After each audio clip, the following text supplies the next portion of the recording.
स्वागत है आपका विकास शर्मा लेक्चर्स के इस लेटेस्ट वीडियो। इस वीडियो लेक्चर से हम क्लास 12 की केमिस्ट्री की शुरुआत करेंगे। क्लास 12 की केमिस्ट्री जैसा कि आप लोग जानते हैं तीन पार्ट में डिवाइड है। फिजिकल केमिस्ट्री, इनऑर्गेनिक केमिस्ट्री और दूसरा पार्ट है हमारा ऑर्गेनिक केमिस्ट्री। ठीक है, तो देखिए फिजिकल केमिस्ट्री में आपके तीन चैप्टर हैं। पहला चैप्टर है विलयन, दूसरा है अपना लैक्टोज रसायन, तीसरा है अपना रासायनिक प्रकृति, जिसमें से हम आज शुरू करने वाले हैं पहला चैप्टर अपना विलयन। पहले विलयन की परिभाषा देखते हैं। विलयन क्या होता है? ठीक है, दो या दो से अधिक पदार्थों का सामूहिक मिश्रण। ठीक है, देखिए विलयन में सबसे ज्यादा इंपॉर्टेंट क्या है? सबसे इंपॉर्टेंट डेफिनेशन क्या है विलयन की? केवल एक शब्द है, वो शब्द है अपना सामूहिक मिश्रण। अगर कोई भी मिश्रण सामूहिक मिश्रण नहीं हुआ तो वो विलयन नहीं होगा।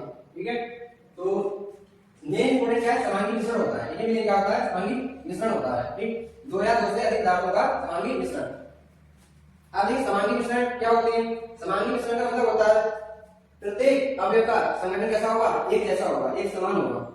तो देखिए फॉर एग्जांपल हमारे पास ये ग्लास है, इसमें क्या है? पानी। अब अगर इसमें हमने चीनी को डाल दिया, एक चम्मच दो चम्मच, ठीक है, और अगर मैं इसमें चीनी को घोलता हूँ तो चीनी जो होती है वो पूरी तरह से घुल जाएगी। ऊपर से टेस्ट करूं, चाहे बीच में से चाहे नीचे से, हर जगह मुझे टेस्ट कैसा मिलेगा? एक जैसा मिलेगा। ठीक है, यही होता है सामूहिक मिश्रण। अगर मैंने इसमें मिट्टी डाल दी, मिट्टी डाल दी तो फिर इसका संगठन एक समान नहीं होगा। मिट्टी को जब हम घोलेंगे तो कुछ मिट्टी नीचे जाके बैठ जाएगी। ठीक है, तो वो अपना मिश्रण होता है सामूहिक मिश्रण। ठीक है, तो दो या दो से अधिक पदार्थों के सामूहिक मिश्रण को क्या बोलते हैं? विलयन बोलते हैं। अब बेटा विलयन के दो अवयव होते हैं। कितने अवयव होते हैं? दो अवयव होते हैं। पहला अपना है विलयन और दूसरा अपना है विलायक। ठीक है, विलय क्या होता है? जो अवयव कम मात्रा में उपस्थित होता है उसे क्या बोलते हैं? विलय बोलते हैं। जैसे अभी पानी इसमें है, पानी है इस ग्लास में, इसमें हमने चीनी डाल दी, एक चम्मच या दो चम्मच डाल दी। ठीक है, तो चीनी कम मात्रा में होगी तो चीनी क्या होगी? अपनी विलायक। चीनी को हम बोलते हैं, चीनी को हम बोलेंगे विलय। ठीक है, और पानी जो है वो क्या होगा? विलायक होगा। ठीक है, विलायक क्या होती है? देखा यहाँ पे जो अवयव सर्वाधिक मात्रा में होते हैं। ठीक है, और एक और डेफिनेशन होती है विलय और विलायक की। ठीक है, विलय हम अगर ऐसे बोल सकते हैं जिसको मिला रहे हैं, वो क्या है? विलय। जिसमें मिला रहे हैं वो क्या होगा? अपना विलायक होगा। जैसे पानी में आपके पास डाल दिया, नमक डाल दिया। ठीक है, नमक को मिला रहे हैं तो नमक क्या हुआ? जिसको मिलाते हैं वो होता है विलय, जिसमें मिलाते हैं वो होता है विलायक। पानी मिला रहे हैं, पानी क्या होगा? विलायक होगा। अब देखिए और यहाँ पे हमने कुछ एग्जांपल लिखे हैं। पहला एग्जांपल है अपना पानी में हमने क्या मिलाया? नमक मिला दिया। ठीक है, तो ये क्या बन जाएगा? ये बनेगा हमारा विलयन बन जाएगा। ठीक है, क्योंकि नमक पानी में पूरी तरह से घुल जाएगा।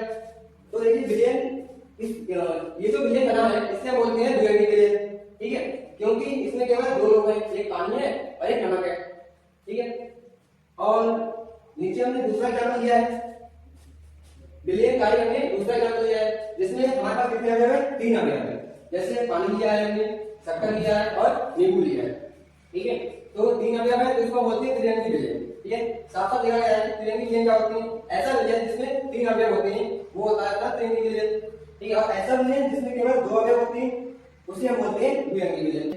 एक बात क्या समझ में आएगी कि विलय जो होते हैं हमारे, विलय जो होते हैं वो एक से अधिक हो सकते हैं। विलय एक से अधिक हो सकते हैं, लेकिन विलायक हमेशा एक ही होगा, एक से अधिक हो सकते हैं।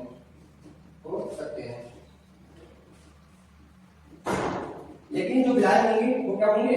केवल एक होगा। ठीक है, केवल एक हो सकता है, केवल एक होता है विलायक, केवल एक होता है। एक से अधिक विलायक होना असंभव है। ठीक है, तो विलय हमारे एक से अधिक हो सकते हैं। जैसे इस एग्जांपल में पानी अपना क्या होगा? पानी को हम बोलेंगे बेटा विलय, सॉरी पानी को हम बोलेंगे विलायक क्योंकि ये ज्यादा मात्रा में होगा। और नमक को हम बोलेंगे विलय, नमक को क्या बोलेंगे? नमक को हम बोलेंगे विलय क्योंकि कम मात्रा में होगा। देखिए इस एग्जांपल में एक विलायक है और एक ही क्या है? विलायक है। अब इस एग्जांपल में देखिए विलायक क्या है? अपना पानी में, पानी क्या है? विलायक है। अब यहाँ देखिए शक्कर प्लस नींबू, ये क्या होंगे? अपने विलय होंगे क्योंकि ये दोनों कम मात्रा में होंगे। शक्कर है या नींबू, ये दोनों कम मात्रा में होंगे। तो आपकी बार देखिए, आपकी बार विलय है कितने होंगे? दो होंगे। तो विलय एक से अधिक हो सकते हैं लेकिन विलायक केवल एक ही होगा। अब यहाँ पे आपके लिए दो इंटरेस्टिंग क्वेश्चन है। ठीक है, पहला क्वेश्चन है हमारा क्या पानी प्लस मिट्टी, क्या हम पानी में अगर मिट्टी डालते हैं तो क्या ये विलयन होगा?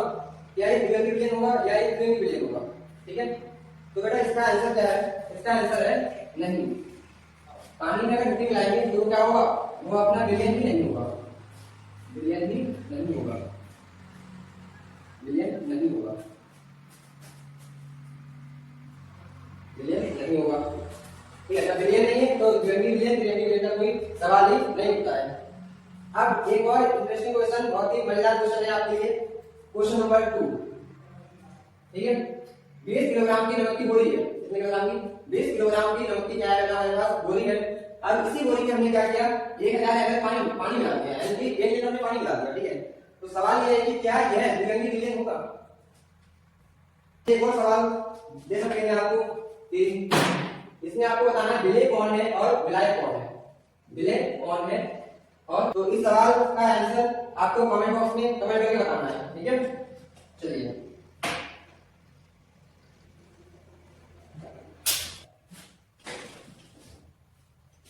सेकंड टॉपिक है अपना सांद्रता के पद। ठीक है, तो हेडिंग आती है अपने लोग सांद्रता के पद, इसे बोलते हैं कंसंट्रेशन टर्म्स, कंसंट्रेशन टर्म्स। सांद्रता के पद क्या होते हैं। ठीक है, पहले हम इसका मतलब समझते हैं कि है क्या चीज। ठीक है, तो उसके लिए हम एक एग्जांपल लेते हैं। मान लो ये कंटेनर है, इसमें हमने 200 ग्राम क्या लेवल पानी लिया है, क्या लिया है, पानी लिया है। ठीक है, 200 ml पानी है। अब इसमें हम क्या करेंगे, कुछ डाल देंगे, जैसे हम मान लेते हैं 10 ग्राम शक्कर डाल दें, शक्कर डाल दिया हमने इसमें 10 ग्राम। और ये अपना दूसरा कंटेनर है, इसमें भी क्या है, पानी है, और पानी की मात्रा हमने सेम रखी है दोनों कंटेनर में, 200 ml और 200 ml। ठीक है, तो ये इसमें भी 200 ml पानी है, इसमें भी 200 ml पानी है। अब की बार इसमें हमने क्या कर दिया है, 20 ग्राम चीनी डाल दी, यानी शक्कर डाल दी। तो अब ये विलयन बन, ये पहला विलयन, इसको हमने नाम दे दिया दूसरा विलयन। तो अब इन दोनों विलयनों में आपको यह बताना है कि कौन सा विलयन ज्यादा मीठा होगा। ठीक है, तो आप कहेंगे कि विलयन जो सेकंड है हमारा ये ज्यादा मीठा होगा, क्यों, क्योंकि इसमें चीनी की मात्रा ज्यादा है पहले वाले से। ठीक है, तो मतलब हमने सांद्रता के पद क्यों परिभाषित किए, क्यों जरूरत पड़ी हमें कि सांद्रता के पद हमने क्यों बनाए। ये हमने इसलिए बनाए कि एक विलयन में कितना विलय उपस्थित है और कितना विलायक उपस्थित है, इसको बताने के लिए हमने क्या किया, कुछ पद बनाए जिन्हें हम कहते हैं सांद्रता के पद, कंसंट्रेशन टर्म्स हम बोलते हैं। ठीक है, किसी विलयन में